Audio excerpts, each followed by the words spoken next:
2004ஆம் ஆண்டு சுனாமியில் தமிழகம் மிக கடுமையாக பாதிக்கப்பட்டது.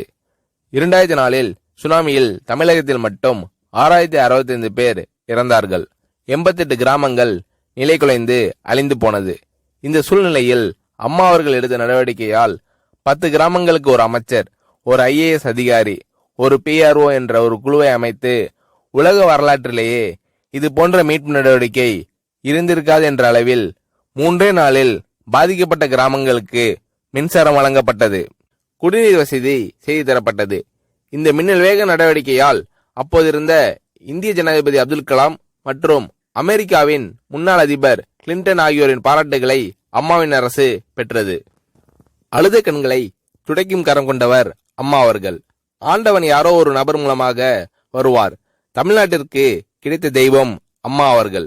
சுனாமியில் பாதிக்கப்பட்டவர்களில் 40 பேருக்கு 2 குழந்தைகளும் சுனாமியில் இறந்து விடுகிறது. அந்த 40 பேரும் ஏற்கனவே கருத்தடை ஆபரேஷன் செய்திருக்கிறார்கள். பெற்றோர்கள் மட்டும் உயிர் பிழைத்திருக்கிறார்கள். உயிர் பிழைத்தவர்களுக்கு இனி குழந்தை கிடையாது என்ற நிலையில் அவர்களுக்கு கருணைவு ஆபரேஷன் செய்து அவர்களில் பல பேருக்கு குழந்தை பிறந்து அந்த குழந்தைகள் இன்று பள்ளிக்கு சென்று கொண்டிருக்கிறார்கள். நாகப்பட்டினத்தில் அம்மா அவர்கள் மீனவர்களை சந்தித்த போது மீனவர்கள் கதறி அழுதார்கள்.